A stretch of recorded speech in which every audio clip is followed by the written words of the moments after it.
Fáilte. Welcome to the Village Oak Tree. I'm your host, Terrance Ó Domhnaill.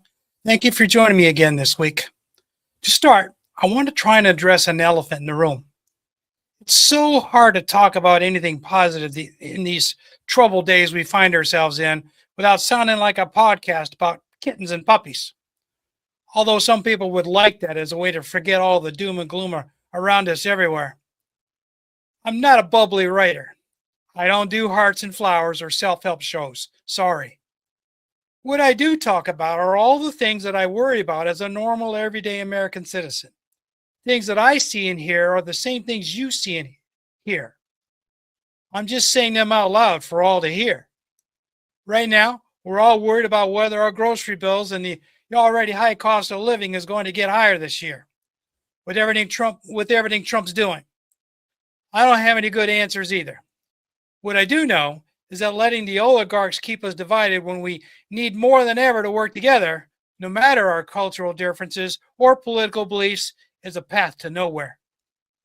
So gather around, sit you down somewhere comfortable for a bit while I bring you some stories about our economy, ICE, and where we need to get if we are going to save this country from those who would steal it from us. Most of my stories this week come from Substack journalists. My dear online friend Sarah Connors on her Ghost platform, and I found one from NPR. My first story comes from Ken Klippenstein. He's an independent journalist struggling to gain attention in this ugly war on journalism in the United States. I wish I could afford to financially support him, but since I can't, I can help by showcasing his stories whenever I can.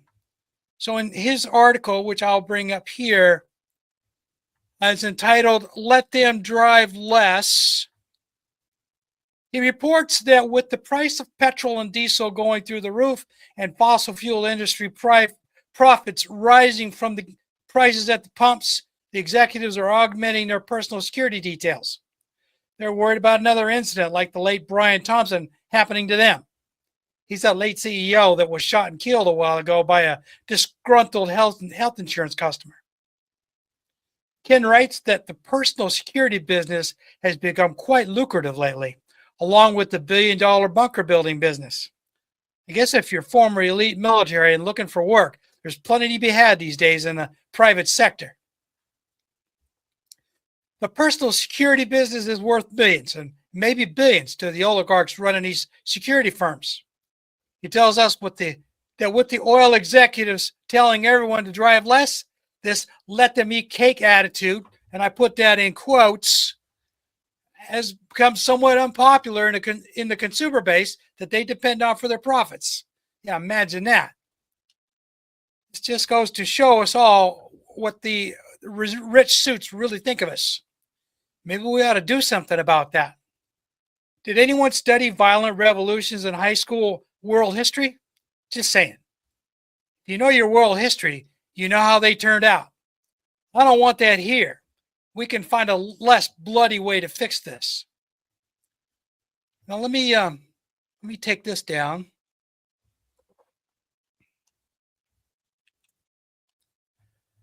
So I have a couple of other articles from Substack writers. One is from Thom Hartmann, another from Chris Hedges.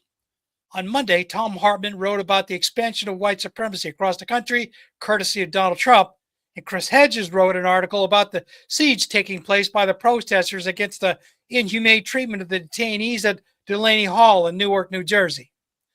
I picked these articles because they're related in a broad way. What all this shows us, as Thom Hartmann tells us in his article, is that the divide between those in the United States who are afraid that the white majority population is quickly headed for a minority, and everyone else may be hitting a fever pitch. So let me pull his up here.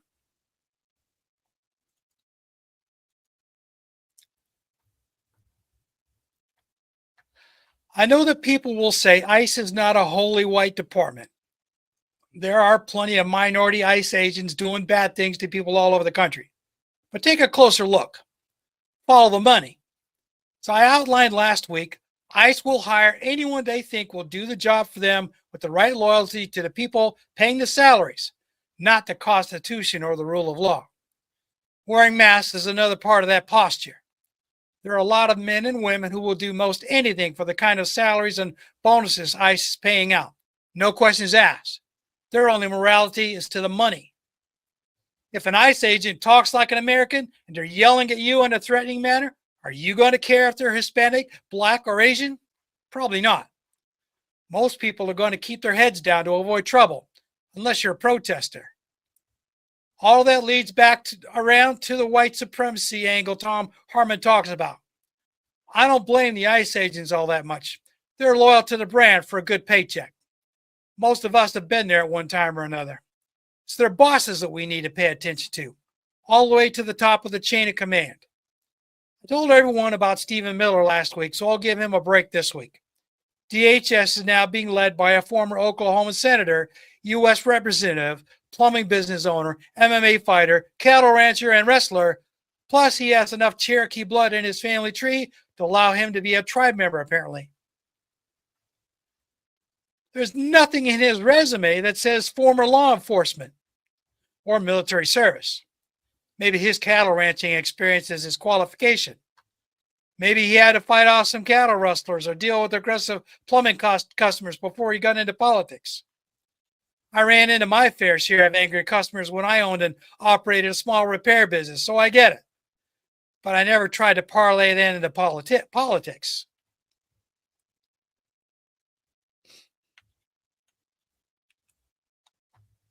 Of course, by now, most of us know how he really got the job, and it certainly wasn't for being remotely qualified. A lot has been mentioned at times that Trump seems to have a penchant for guys who look like tough guys. And Markwayne Mullin has all of that. He's quite a contrast from Kristi Noem, don't you think? Although there were questions of a different sort when she was picked to head DHS. Like, did she and Trump have a slick Willie Clinton type of interlude when she interviewed for the job? Whatever. Some of the stuff I've heard from Mullin when he was still a senator leads me to believe that he may be one of those not-so-bright Trump cultists who follows because the money's too good to pass up. Not only in his federal salary, but his business reputation back in Oklahoma. In deep red Oklahoma, being one of Trump's favorite boys, is probably very good for his plumbing and ranch business. I wonder what he truly thinks of his so-called Cherokee tribe members these days. Bet he doesn't talk about that much in public. These are just a couple of examples of the kind of people whose only loyalty is to whomever is making them rich or providing really good paychecks. That's the real divide in the United States, money. The divide is between those who have it and those who want more of it. Those folks who live on the bottom half of society who would love to be living on the top side with all the suits. The rich suits have been using the old Roman population control method for as long as there have been European landholders with land grants from their kings here in North America. It's a control method that goes back in history to the first villages that decided to let someone be the alpha warrior leader. The method goes like this. When a tribal population gets too big for one leader to handle by themselves, they delegate by telling a newly elevated supervisor how much better they are than the other tribe members, and how it's now their job to control the other tribe members. It's a managerial tool as old as human history. In America, it's worked great.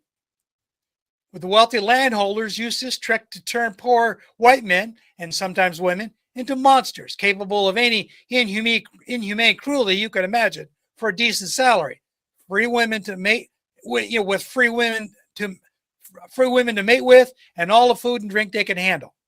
All they had to do was make sure the slaves, or before there were slaves, the least among them, was productive, so the landholder could pay his debts to the crown and get wealthier without working too hard. What could go wrong? How many people studied American history when they went to high school in the U.S.? If you did, you know what went wrong. The divide started here in the Americas as soon as the first English landholders showed up with land grants from the English crown. So what I'm going to do is I'm going to show you a picture. This is a picture of the First Continental Congress. It's a public image that I pulled off the internet. But the reason I'm pulling this up is because almost every one of these men, and you got to understand that what you see here in the picture, these are the first rich dude suits. This is what constituted suits back in the 1700s. All right, so all of these rich landholders, they're themselves or their parents or their grandparents were given land grants by the English crown. Okay, these guys, this is before the United States became the United States. So those grants elevated these guys above all the poorest immigrants with just a piece of paper, and that and some better clothing, as you can see here in the picture. That paper enabled them to own land that the poorest couldn't because the English king said so. A lot of these poor set out into the western frontiers just for that reason, and a lot of them paid with their lives. But the wealthy landholders and their cruel plantation managers didn't care. There would always be workers to replace them coming off the boats. In the southern colonies, these same landholders were doing all they could to consolidate the plantations as much as they could by buying out the poorest farms and replacing the poor white immigrant workers with African slaves. Now, not everybody in this picture was like that, okay, obviously, but you got to understand, back then, America was divided up into 13 colonies, and probably 2/3 of them were slave-holding colonies. Right after the American Revolution, England and most of the prominent European nations outlawed slavery. This is back like in the very first decade of 1800. They still had it, but just not out in the open anymore. But a large group of former English and French landholders in the southern colonies of North America didn't like the idea of giving away their fiefdoms to the United States government. They had a good thing going on selling cotton to Europe and the world, and they didn't like the idea of having someone up north telling them what they could and couldn't do to make money. They certainly didn't want anyone taken away or freeing their labor force, their free labor force. Cotton farms were making money for a certain few, what we would call oligarchs now, and they didn't want anyone forcing them to give that up. Then in 1793, a man from Massachusetts invented the cotton gin, and that changed everything. These same cotton oligarchs raced to secure these gins for their holdings, and they wiped out nearly all of the poorest cotton farmers who couldn't afford the new machines. So what do you do with a bunch of farmers who were forced to sell their farms to the oligarchs? You turn them into your own private plantation managers and paramilitaries, whose primary jobs were now to run all over the known country, snatching up escaped slaves, including in the northern states where slavery had been outlawed. The people in these anti-slave states started standing up to the southern paramilitaries, who thought they were better than everyone else just because some white dude in a suit down in the southern states said they were. We all know what happened in the mid-1800s. There are quite a few white people in the United States who would refight that Civil War at the drop of a hat today, if someone with enough money would make it worth their while. So let me remove this picture here.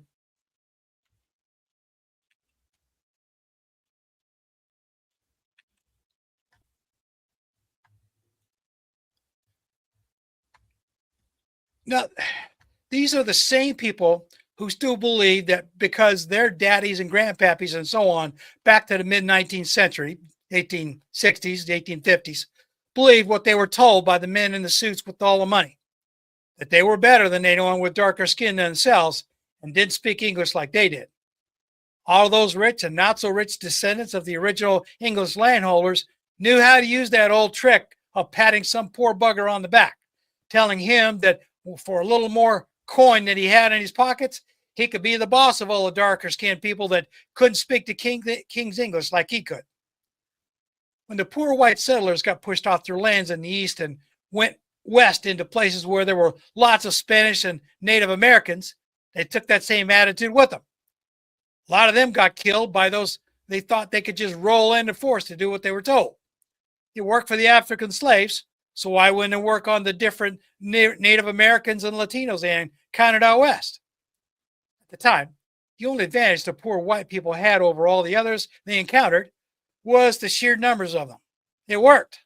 Despite all the poor white people they killed, they still kept coming. and these American refugees, outlaws, and European immigrants outnumbered everyone else all along the way west, all the way to the Pacific Ocean. And yes, slavery was a thing way out west. Back in the 1830s and 1840s, these white people didn't have any African slaves in the Western territories, so they made slaves out of Native Americans in California, the Tejanos in Texas, and other southwestern territories. The reason I'm giving everyone this history lesson is because little has changed regarding the attitudes of a lot of these descendants of the original colonists from back before the Revolutionary War. Their premise is still the same as it was back then. Their ancestors came to the Americas because they wanted to get rich and didn't like anyone telling them how to live their lives. They wanted, and their descendants still want, to live their lives without anyone telling them no, which includes being able to do whatever they want to whomever they want when they want. There are some out there who still think that anyone with darker skin and doesn't speak the English language like they do should be enslaved or have set up some sort of slavery system that benefits them both emotionally and financially. We're fortunate that there aren't very many of them compared to the rest of us. But there's a bunch of them running U.S. government institutions right now. And that's what has a lot of people worried these days. The U.S. now has a president who could care less what these people do as long as it benefits him. And it is for now. Which brings us to 2026. I wrote about this cultural divide in the U.S. a few years ago, and I found a news article in NPR that brings it up again. There is an undercurrent of domestic interstate migration happening in large part due to Donald J. Trump. It's always been there, but it really started ramping up during Trump's first term, and that's when I started writing about it. And it's really reshaping the country's state population demographics even more now during his second term. So let me pull up this NPR article here for you. In this article, the reporter talks about how the trans and LGBTQ communities are leaving Republican-run states in less mass migrations out of fear for their lives. How a lot of very conservative Republican Trump lovers are migrating away from blue states to red states more in line with their politics, which in large part defines their personalities. I'm seeing that a lot right here where I live in Central Virginia. The counties all around the Richmond area are all seeing a massive jump in the amount of people moving here from all across the country. I see out-of-state license plates more and more now when I'm driving up down my streets, looking for a safe haven in some cases, or work in the financial and tech industries around here. There are a lot of retirees moving here from more expensive parts of the country as well, which is driving home prices way up, which in turn drives up the overall cost of living, and so on. My biggest complaint is a huge increase in the vehicle traffic now. This is not specific to where I live because it's happening everywhere. We left Central Texas back in late 2020, in part because we were seeing the same thing there. And in Russia, people from California fleeing the high taxes and wildfires, driving up the cost of living and choking out the streets with all the extra cars. Now we're also seeing people across the country push back against the Trump government everywhere. Here in my area, there is a big fight in one of the neighboring counties on the north side of Richmond about a data center that some corporation wants to build there. Not so long ago, they went to the local city council to try and block DHS from buying or leasing a huge empty warehouse in order to turn it into a detention center, and they succeeded. Now, let's talk about detention centers. Let me pull up this other article here. This is from Chris Hedges. He writes about him going to the protest lines at Delaney Hall in Newark, New Jersey. Now, I talked about this big protest up there last week, so I'm not going to give you a lot of details again. But as he writes in his article, the protesters are trying to peacefully protest the inhumane conditions in Delaney Hall still. There are other protests across the country over the same thing. We witnessed a large protest in Chicago and Minneapolis last fall and last winter. And with each protest, ICE has been going on the attack violently, which incites the protesters to escalate, which brings in counter-protesters, although there is some argument that these pro-ICE agitators were paid by the private prison companies to agitate and stir up trouble to give the police an excuse to crack down. The more aggressive ICE behaves, means that we will most likely see more violent protests in the near future. Our history tells us this, which may fan the culture wars even more. Trump is allowed to continue promoting violent immigration apprehensions and inhumane detentions as a deterrent to immigrants wanting to come to the United States. We're likely to see an increase in violent confrontations between protesters and ICE over the next couple of years until Trump is finally gone. And he will be, one way or another. The MAGA Republicans, while the southern oligarchs of the old southern colonies, are not going to go down quietly. We're seeing some of that in the current U.S. and state legislatures and from Trump himself, if you pay close attention to what he says. Even if the Democrats win back the Congress, there's only so much they can do. One of the first things they will do will be to curb the blatant corruption, whether by legislation or impeachment. But none of that will help the failing economy. Shutting down ICE and the concentration camps will be a good start to calming the people down, but they had better come up with a comprehensive economic plan that benefits everyone, not just the morbidly wealthy, or nothing else will matter. From where I sit, this whole culture shift from unfettered capitalism into a democratic socialism style of government, such as what Senator Bernie Sanders, Mayor Mamdani, and Graham Plattner from Maine, maybe a handful of others are pushing, is beginning to sound pretty good right now. I've been saying for a little while that the only way the United States can turn itself around from a complete economic and culture war disaster without another civil war will be to completely remake the federal government institutions into something different than what it has become by 2026. We won't survive another 2 years of someone like Donald Trump in charge, and we can't afford to have another president like him in the future. We either stop it right now or continue becoming another failed empire. It doesn't have to end like that. We're starting to see people stand up to the tyrant and his paramilitaries at these camps across the country. We need a lot more of them if we're going to survive the near future. We the people have more soldiers than Trump and his private paid-for mercenaries. ICE. This affects everyone, both country and city mouses. Now I'm going to bring something else that might be a little controversial here.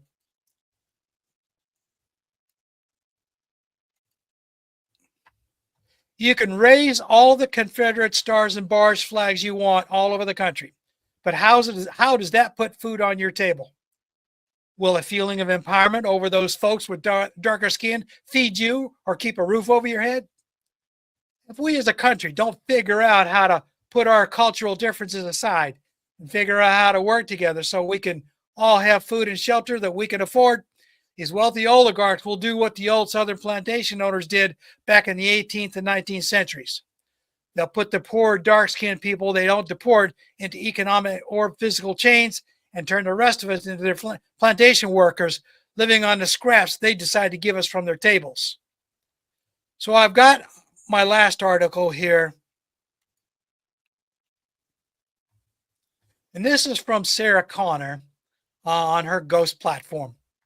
It's called From Her Collapse 2050. In a lot of ways, the ruling class is doing that right now. All we need is a massive weather event that will take even more food off the American tables, such as this possible super El Nino event they're predicting, which could make even more people dependent on food and shelter handouts from this Trump government. This would be a recipe for another revolution that would finish the American empire as we know it.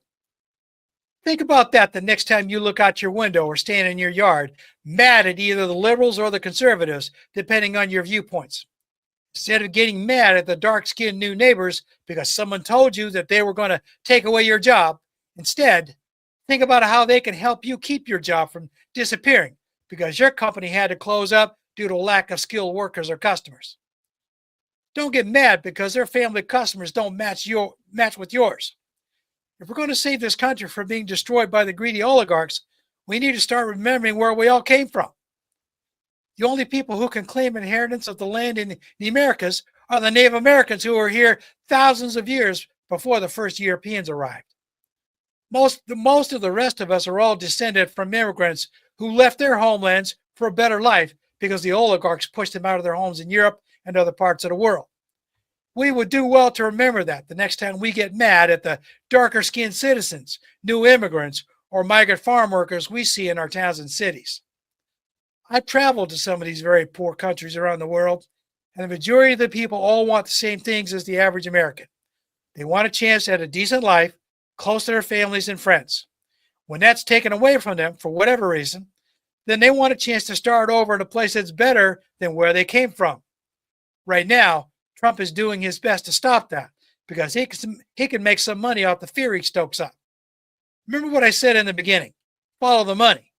Trump and his coterie of sycophants are laughing all the way to the bank as they continue to foment this fear of the dark-skinned foreigners. It's time to change that. We used to be a welcoming country. It's time we return to that again. We all stand to gain from that, instead of giving our hard-earned money to oligarchs like Trump and his wealthy followers, who are only pitting us against each other to make themselves richer at our expense. Think about that as I take my break now. When I return, I want to read a poem from one of my son's poetry books. They're short, but I want to poll listeners to find out if I should read more in the future. So let me know in the comments. During this break, I want to take a couple of minutes to explain how you can support this podcast. One way is to become a paid subscriber on my Substack page, which I'll pull up here for you to look at. You can also find the Village Oak Tree on medium.com. And again on YouTube. This is my YouTube channel page, where you can like and subscribe there as well. This podcast is also available in mobile audio podcasts all over the world, such as RSS, Spotify, Apple Podcast, and so many more. The best way is to make a donation using my donations page on my website at crownthebeehaw.com. You can visit using the QR code in the top left of this video. I also accept donations of any amount and most currencies around the world using Stripe. Website address is also listed in the scrolling banner at the bottom of your screen. If you're listening to an audio version of the podcast and one of the many mobile apps available, use the link in the podcast description. I've made the website more mobile friendly, so go check it out. I hope people watching or listening to this podcast or just reading the commentary on Substack or Medium.com will take a moment to come visit me at crownthebeehaw.com. I might even have something you like and you want to come back for more. Sláinte. Welcome back. So as I said, I'm going to try something on everybody. And what I'm going to do, let me do this. I'm just going to actually read from the book, okay? Just like I'm reading to you, somebody's reading a bedtime story to you. And since I don't know what everybody likes, I'm just going to read the very first poem in his book. It's called Ethanol Lane Closed, and he goes by the name Spoon. Bird peeks sideways at me, a floater in the eye of the beholder. Thought wavers with each tap of pen ink on paper, lined notebook compiled brain vomit, cataloged and saved for later, dried and scraped up afterwards. Call it art, call it craft work, a prophetic thought. To put the unconscious mind to work, awkward half-assed attempts to communicate on exalted state, exasperated nothingness, shrouded ecstasy on a silver plate. In a dream I can't remember, there were countless gurus looking back through me. Quote, awake to the fatigue of bliss, unquote, and flower seeds in grass stems. Wake up to the bliss that is waking up half naked, wandering half-heartedly in a confused to the bathroom, when all of a sudden I'm at the gas station 20 minutes from my house. It's 11:23 this afternoon. I've been awake for 30 minutes. My car is parked at the gas pump, though I have no intention to buy gas. I spent my last $76 on a bottle of water and 2 cigarette packs. Wake up to not having any more money than yesterday and days prior. Wake up to the humility of being poor. Even when I have enough saved, I spend it on nothing. It just flies away. Wake up to being broke. Wake up to being beat. Wake up to the escapist reality that at the same time truly is your real reality.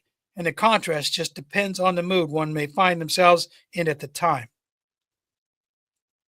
Are you what you say, Basho, patriarch of haiku, with hands fast enough to grab hold of immediate present and present that and present that present in 2 lines flat? Quote, cracking my knuckles, the cat howls, unquote. Touching my finger to my forehead, to gesture fondly to whomever might see, is simple of divine intervention. It's my own mortality. The spiritual process, so it may seem, is to abstractly describe nothing that is seen. Quote, because you're not paying attention, unquote. Bird peeks sideways at me, worm in dirt. So let me know what you think. As I said, I will read. He's written 3 poetry books to date. And obviously, being his father, I've got copies of them. So I think maybe until I hear some more from Michael Campy and his pre-story, I will read you guys poetry going forward here. So Guru Mahagat, thank you for watching and listening to the show today. I hope you enjoyed it, and you'll return again to listen to me offer a voice to what a lot of people are thinking these days. As I say goodbye this week, I will leave you with this quote from Franklin D. Roosevelt.